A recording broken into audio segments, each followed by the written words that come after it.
आज की क्लास में हम पादपों में जनन कैसे होता है उसको एक डायग्राम की सहायता से समझेंगे। एक तरफ मैंने इससे संबंधित कुछ टर्मिनोलॉजीज लिखी हुई हैं, उन टर्मिनोलॉजीज को भी समझेंगे।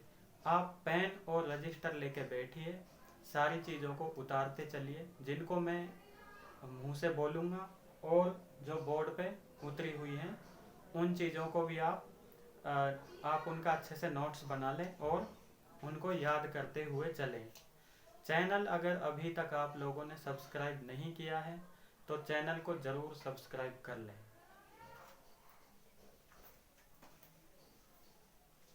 हम इसमें समझेंगे स्त्री केसर किसे कहते हैं, पुंकेसर, परागकण, वर्तिका, अंडकोश, अंडा, परागकोश, तंतु, क्रॉस पोलिनाइजेशन, निषेचन, डबल फर्टिलाइजेशन या ट्रिपल फ्यूजन। इन टर्मिनोलॉजीज को समझेंगे। यहाँ पे देखिए, ये एक डायग्राम है पुष्प का, फ्लावर का। तो जो पेड़ पौधे होते हैं या तो वो एक लिंगी होते हैं या द्विलिंगी होते हैं। ज़्यादातर पौधे द्विलिंगी होते हैं। अब यहाँ पे द्विलिंगी और एक लिंगी का मतलब भी मैं आपको समझा देता हूँ। एक लिंगी का मतलब है, आप लिखते चलें, एक लिंगी का मतलब है कि किसी पेड़ में सिर्फ और सिर्फ मेल जननांग हो या फिर फीमेल जननांग हो। और द्विलिंगी का मतलब है किसी पौधे में मेल जननांग भी हो और फीमेल जननांग भी हो। ज़्यादातर पौधों में दोनों मेल और फीमेल के जननांग होते हैं। इससे ही पेड़ पौधों की संतति आगे बढ़ती है। जैसे ये पुष्प है, अब इस पुष्प का ये तो बाहरी भाग है, इसके अंदर जो ये स्ट्रक्चर दिख रही है ये वाली, इसको बोलते हैं हम पुंकेसर। पुंकेसर किसे बोलते हैं? पुंकेसर जो पुष्प में मेल जननांग होता है उसे हम पुंकेसर बोलते हैं। जो पुष्प में मेल जननांग होता है उसे हम क्या बोलते हैं? पुंकेसर।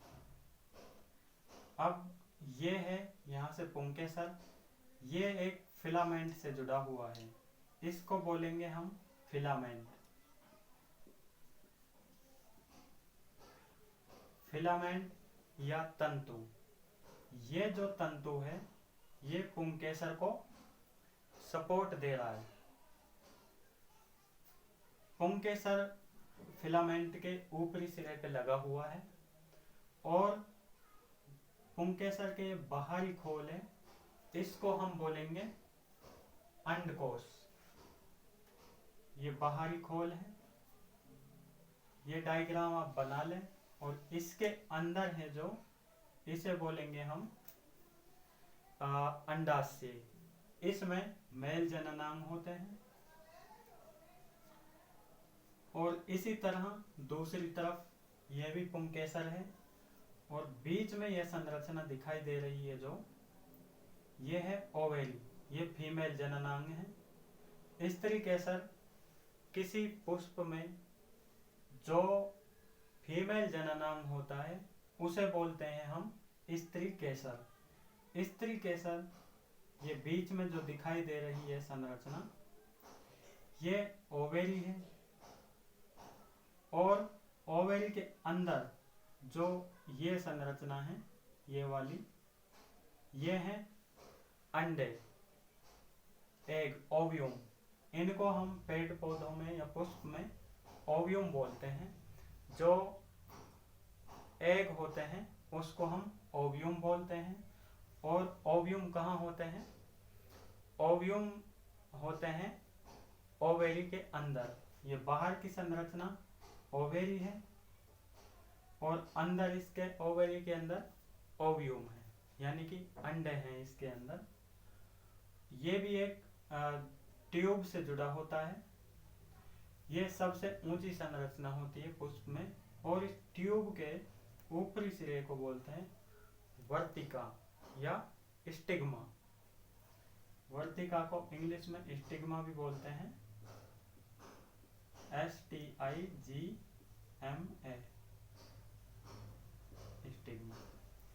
ये संरचना हो गई एक पुष्प की। अब हम इनको समझेंगे। स्त्री केसर हमने समझ लिया है, पुंकेसर भी हमने समझ लिया है। अब है परागकण, पोलिनाइजेशन या पोलेन। जो इसके अंदर हैं, ये बीज हैं जो, इनको हम बोलेंगे परागकण।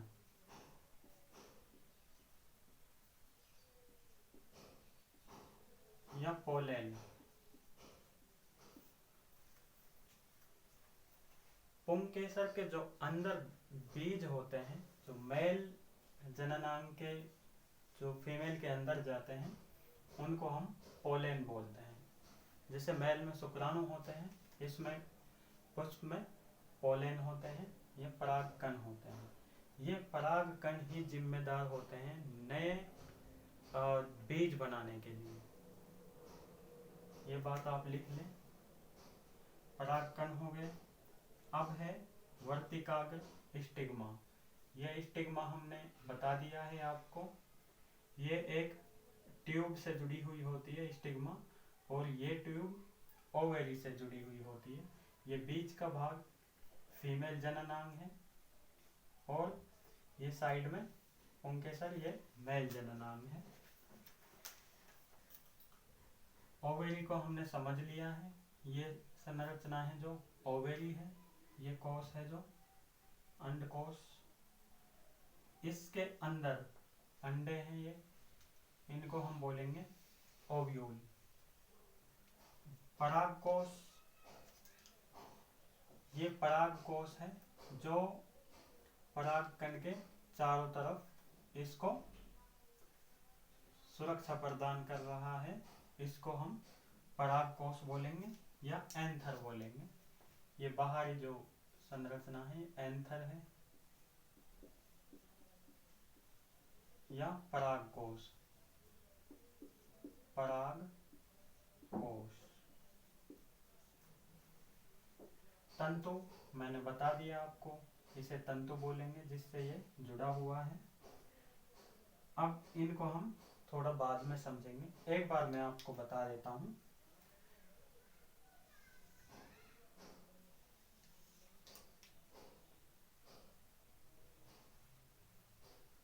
ये आप बना लें।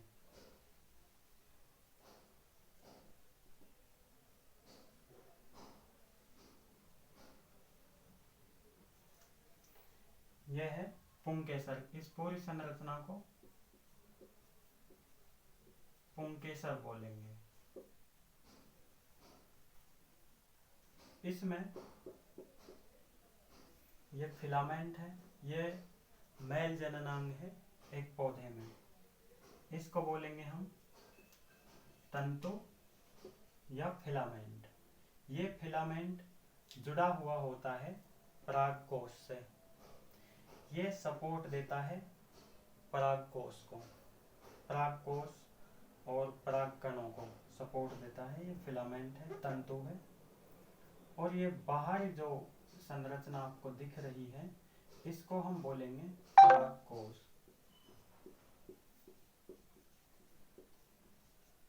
परागकोश बाहरी एक खोल है। इस खोल के अंदर होते हैं परागकण। ये अंदर है परागकण। इनको हम पोलेन बोलेंगे इंग्लिश में, और इसको बोलेंगे हम एंथर, और इसको बोलेंगे फिलामेंट।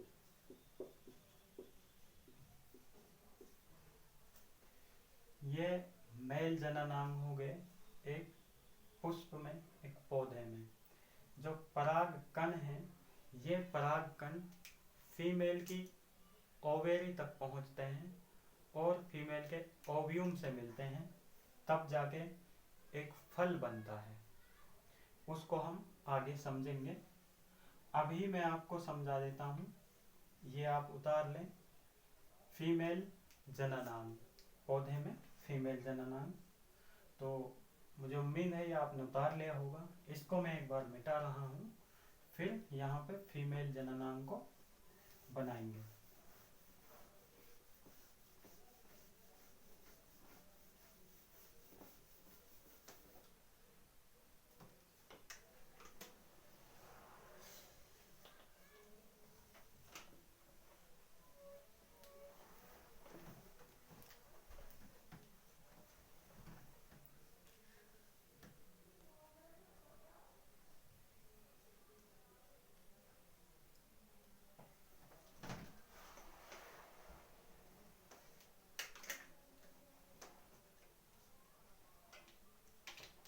आप इसको ध्यान से बना लें अच्छी तरीके से। यह है इस तरीके से।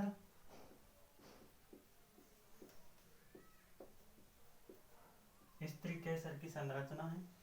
इसमें इसको हम बोलेंगे स्टिग्मा, स्टिग्मा या वर्तिका, वर्तिकाग्र भी इसको बोलते हैं। यह है एक ट्यूब है।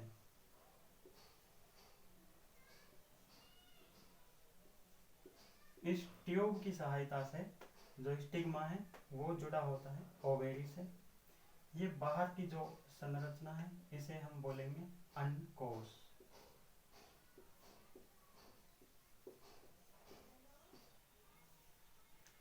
अंडकोश के अंदर होते हैं अंडे, यानी कि ओव्यूम। इसके अंदर है जो ये है अंडे या ओव्यूम,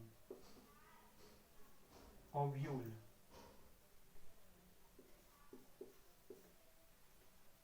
ये ओव्यूल है और ये है ओवेरी। दोनों अलग अलग हैं। इसको भी आप उतार लें। अब इनको ही हम आगे समझेंगे।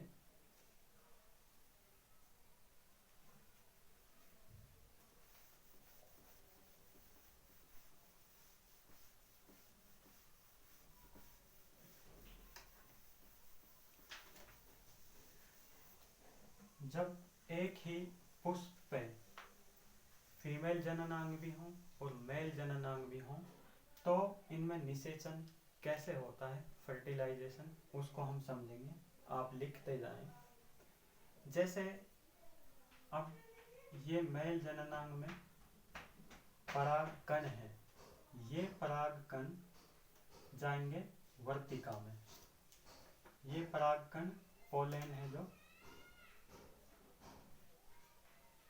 आप यहाँ ध्यान से देखते जाएं। ये परागकण आकर्षित होंगे वर्तिकाग्र की तरफ, स्टिग्मा की तरफ। अब ये परागकण इसमें प्रवेश कर जाएंगे स्टिग्मा से, और ये जो खोखली ट्यूब है इस ट्यूब से अंदर चले जाएंगे, और जो ये है ये ट्यूब फट जाएगी यहाँ से, और इसमें पोलेन, पोलेन जो ग्रेन है, पोलेन ग्रेन इसमें अंदर चले जाएंगे। इस स्त्री केसर में जब अंदर चले जाएंगे पोलेन ग्रेन यानी कि परागकण, परागकण जब इस स्त्री केसर में अंदर प्रवेश कर जाएंगे तो वो परागकण मिलेंगे इन ओव्यूम से। जो इसमें स्त्री केसर में ओव्यूम है, परागकण ओव्यूम से मिलेंगे, ओव्यूम से मिलकर जाइगोट बनाएंगे। जब जैसे मैं यहाँ पे बना देता हूँ,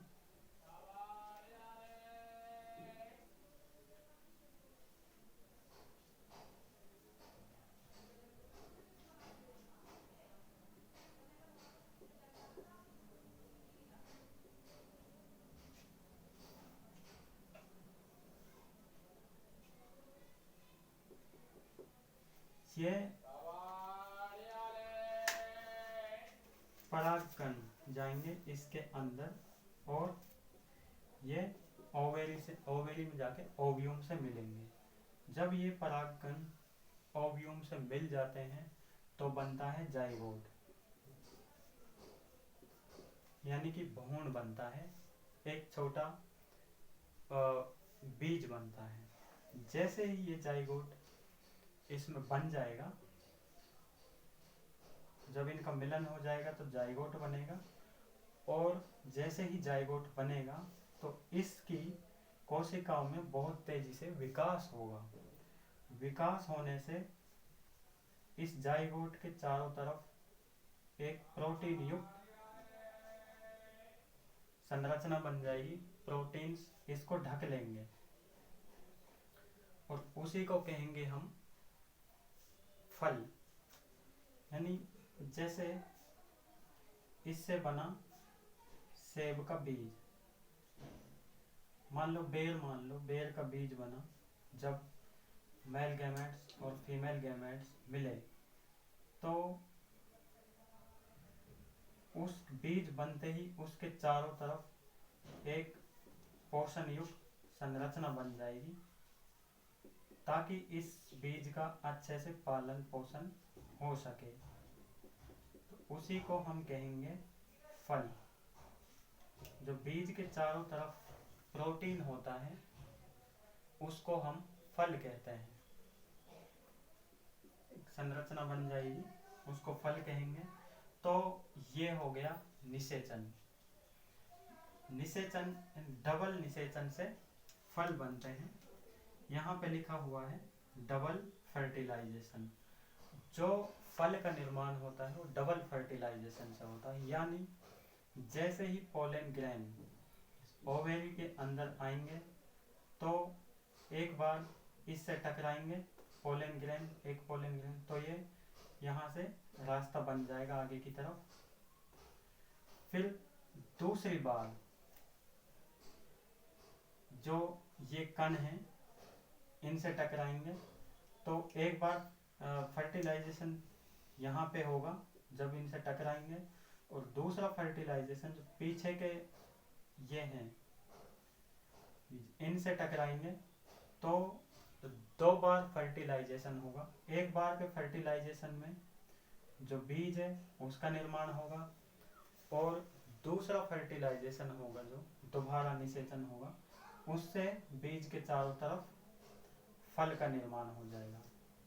इसलिए जितने भी फल होते हैं, जो फल हैं वो डबल फर्टिलाइजेशन से बनते हैं। अब हम निषेचन को समझेंगे। निषेचन यही है जब फीमेल गैमेट्स मेल गैमेट्स से मिलता है, मेल गैमेट्स फीमेल गैमेट से मिलता है, तो उसे हम फर्टिलाइजेशन कहते हैं, निषेचन कहते हैं। क्रॉस पोलिनाइजेशन, जब एक पौधा हो उसमें जो फूल हैं उस पर जैसे मक्खियां आके बैठती हैं,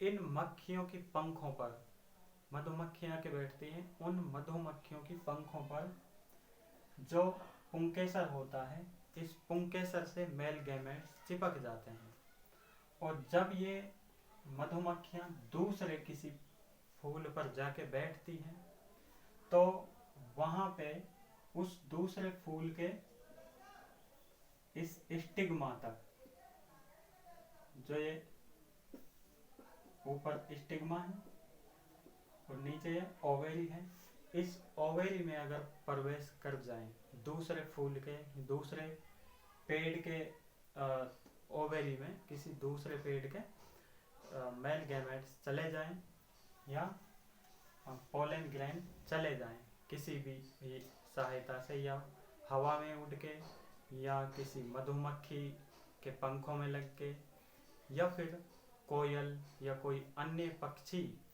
के द्वारा